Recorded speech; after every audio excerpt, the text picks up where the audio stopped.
Raoul Cédras est entré dans l'histoire d'Haïti comme le chef des putschistes du coup d'État du 30 septembre 1991. Mais en réalité, Cédras n'est pas le véritable auteur du coup d'État. Et pourtant, c'est lui qui prend les rênes du pouvoir après l'exil forcé de Jean-Bertrand Aristide et c'est son nom que l'histoire retient comme le chef de ce coup monumental. Alors pourquoi? Et surtout, qui est le véritable instigateur du coup d'État? Dans cette histoire qui mélange à la fois les intrigues politiques, les trahisons et les crimes, vous allez découvrir le rôle crucial de la CIA et de la bourgeoisie haïtienne.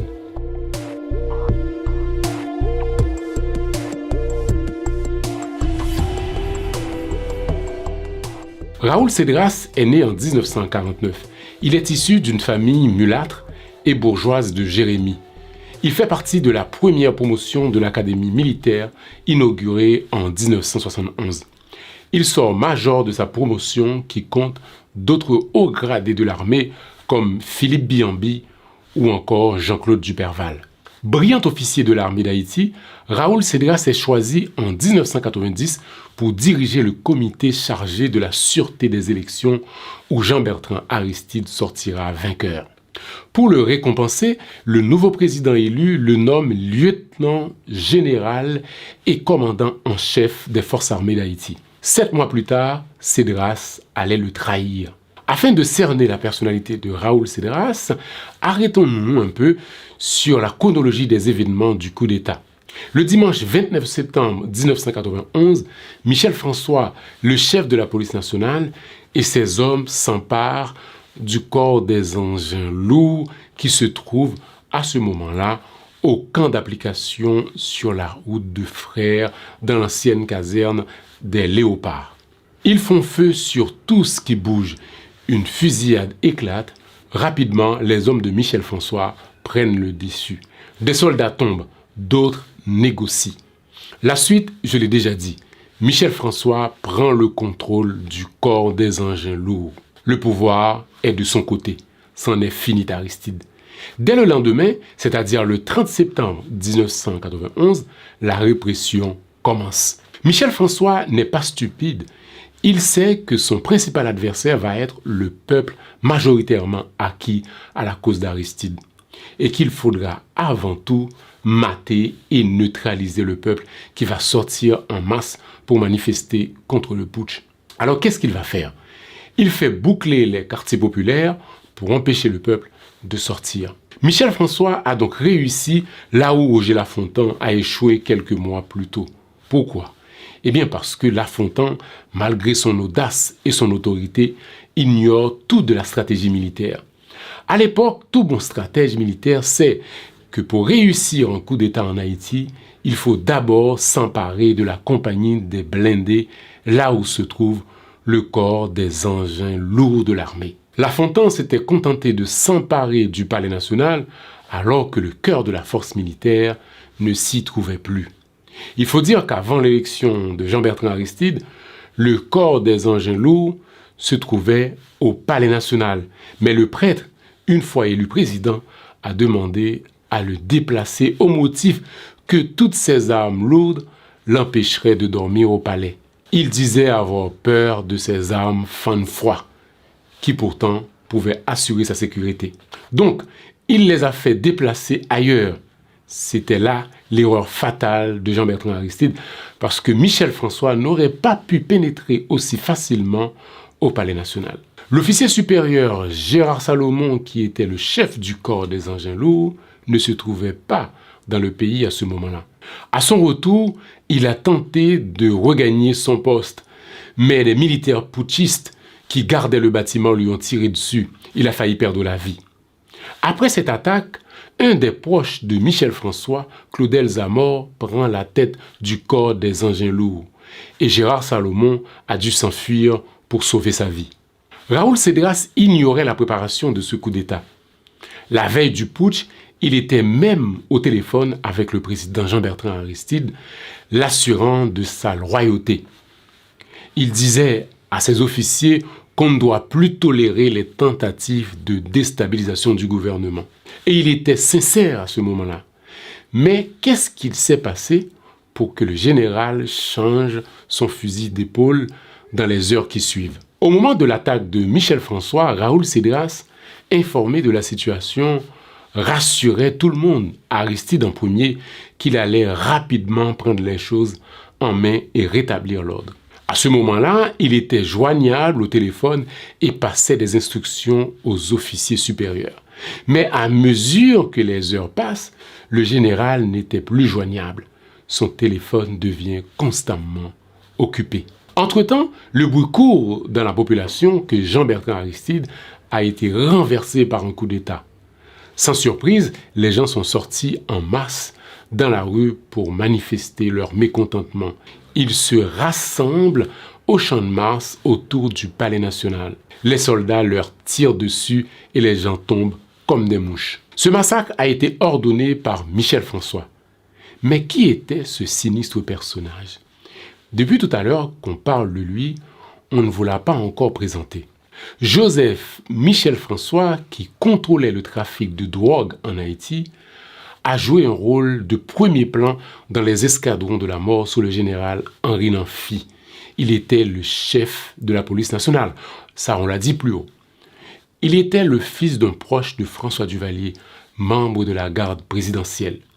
Une fois arrivé au pouvoir, Aristide se méfiait de ce personnage et voulait l'évincer de l'armée, mais Cédras le protégeait. Détail significatif, important, il faut aussi savoir que Michel François était proche de l'ex-président Michel Martelly, qui était, à l'époque, un jeune musicien en vogue. Revenons à Raoul Cédras, qui est maintenant très occupé au téléphone. Avec qui le général parle-t-il autant au téléphone? Eh bien, avec l'ambassade américaine, vous vous en doutez bien. Qu'est-ce qu'il s'est passé? Après le putsch de Michel François, c'est la panique à l'ambassade. Michel François n'apparaît pas dans les fichiers de l'ambassade américaine. Il était inconnu du service de renseignement américain. Les Américains paniquent à l'idée de perdre le contrôle de la situation si cet illustre inconnu prend les rênes du pouvoir. C'est à ce moment-là que l'ordre est donné de faire récupérer le coup d'État par un agent de la CIA en Haïti. Et ce sera le général Raoul Cédras. Sa mission sera d'endosser ce coup d'État et faire en sorte que Jean-Bertrand Aristide ne soit pas exécuté. L'ambassadeur américain en Haïti, à ce moment-là, était Alvin Adams, surnommé Bourrique Chagé. Pour la petite histoire, rappelons que ce surnom Bourrique Chagé lui a été donné par les Haïtiens parce qu'au moment de prendre ses fonctions à Port-au-Prince comme ambassadeur des États-Unis en Haïti, il avait fait cette déclaration assez énigmatique, en créole bien sûr. Il a déclaré « Bourrique Chagé pas campé », ce qui exprime un certain empressement, le fait de ne pas avoir de temps à perdre quand il faut faire ce qu'on a à faire. Bref, fermons la parenthèse. Donc, c'est Bourrique Chagé en personne qui va piloter l'opération et passer ses instructions au général Cédras, qui a pour mission, rappelons-le, d'endosser le coup d'État et sauver la vie d'Aristide. C'est ainsi que Cédras va voler le coup d'État de Michel François et il va même réussir à le mettre à son service. Et disons-le franchement, la crédibilité de Cédras en tant que général en chef de l'armée donne plus de poids au coup d'État, même si Michel François avait plus de culot et d'audace que le général.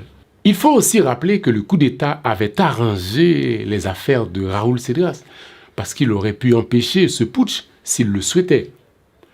La mission que lui ont confiée les Américains vient renforcer ses désirs les plus vifs, c'est-à-dire prendre le pouvoir et devenir l'homme fort d'Haïti. L'ambassadeur de France en Haïti essaye de sauver Aristide. Il le prend dans sa voiture pour le conduire au Palais national.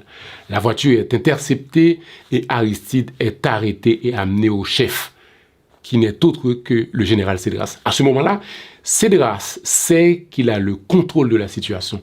Le prêtre président est tétanisé et il ne pense qu'à sauver sa peau. Il ne sait pas que le général a reçu l'ordre de le protéger. Il ignore aussi que le coup d'État n'est pas l'œuvre de Cédras. D'ailleurs, Cédras en profite pour jouer de la situation. Il dit à Jean-Bertrand Aristide « Je suis le président maintenant ». Tel un Ponce Pilate, il demande à ses hommes Que dois-je faire du prêtre? Tue-le, répondent les soldats qui viennent tout juste d'éliminer le capitaine Fritz Pierre-Louis, soldat loyal à Aristide. Je suis sorti de ma résidence sous la pluie des balles, des rafales de balles. On a laissé ma résidence et on s'est rendu au palais national. Et là, on était attaqué par les hommes du général Cédras. Finalement, j'ai été conduit au quartier général où il se trouvait, ce général. Et ce n'est qu'après de bonnes heures que j'étais conduit à l'aéroport pour être transporté par un avion vénézuélien à Caracas. Et ceci grâce à l'appui de la communauté internationale. Cédras savait pertinemment que sa mission consistait à sauver Aristide contre la folie de Michel François. Mais il avait envie de jouer de la situation. Aristide n'a pas résisté aux putschistes. Il s'est dit soulagé une fois dans l'avion qui le ramène hors d'Haïti. Dans l'avion, il envisageait même son avenir hors de la politique. C'est dire à quel point l'expérience a ébranlé ses convictions. Michel François n'a pas agi en loup solitaire. Il n'aurait pas pu trouver seul les moyens et la logistique nécessaires à un tel putsch. Ce coup d'État sanglant a été financé par des membres de la bourgeoisie haïtienne. L'argent, le transport, le paiement des unités militaires ont été pris en charge par des riches familles haïtiennes hostiles à l'arrivée au pouvoir du prêtre qui, rappelons-le, tenait des discours incendiaires et populistes, n'hésitant pas à encourager le peuple à lyncher ses ennemis politiques. On pense surtout à son fameux discours où il fait référence au père Lebrun, le supplice du collier consistant à exécuter quelqu'un en lui mettant un pneu enflammé autour du cou. Mais malgré tout, cela ne pouvait excuser ce coup d'État sanglant qui avait plongé le pays dans le chaos. Sur le portrait d'Aristide, nous avons réalisé un documentaire intitulé « Aristide, l'espoir trahi » que nous vous invitons à regarder pour comprendre la trajectoire du personnage. Je vous mets le lien en description si ça vous intéresse. Cédras dirigeait le pays en se cachant derrière une apparence de respect des institutions, en nommant un président et un premier ministre afin de donner un semblant de normalité à son régime de facto. Mais au fond, c'est lui qui dirige le pays.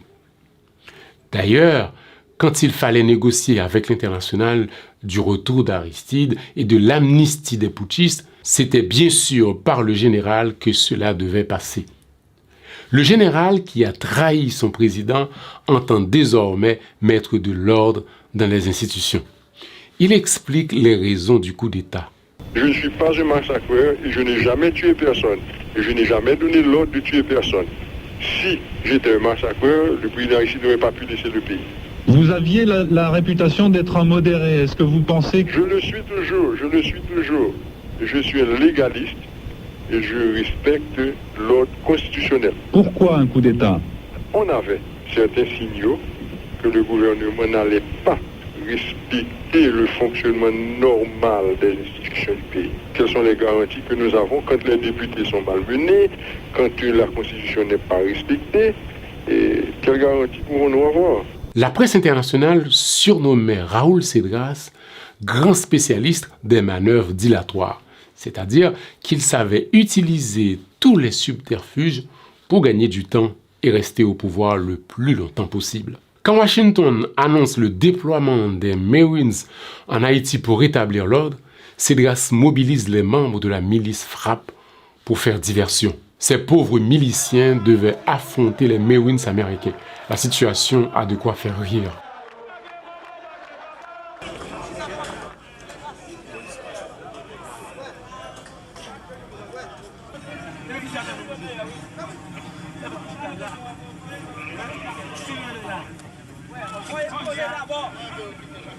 Le FRAPP, Front révolutionnaire armé pour le progrès d'Haïti, est une milice créée au lendemain du coup d'État par Emmanuel Constant, dit Toto Constant, impliqué dans de nombreux crimes et massacres pendant le régime militaire de Raoul Cédras. Raoul Cédras a réussi à rester 3 ans au pouvoir et à négocier une amnistie pour les putschistes.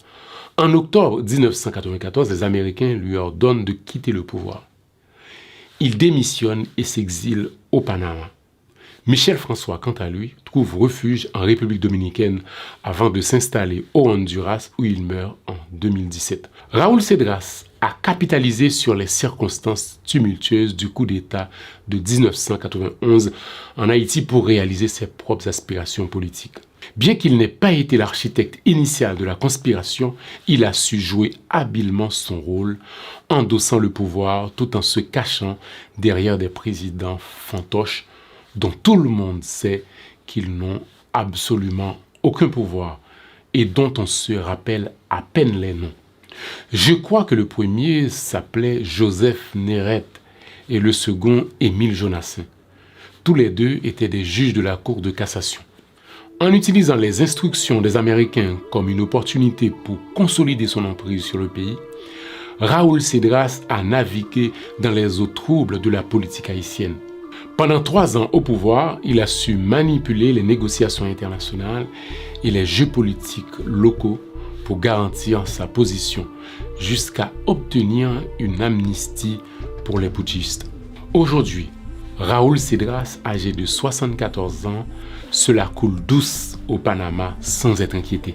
Il a certes été condamné par la justice haïtienne, mais il s'agissait d'une condamnation par contumace. En son absence, les nombreux crimes de son régime restent impunis.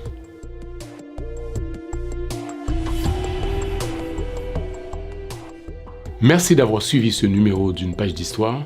Si vous aimez nos contenus, n'oubliez surtout pas de vous abonner à cette chaîne. Quant à moi, je vous dis à très bientôt.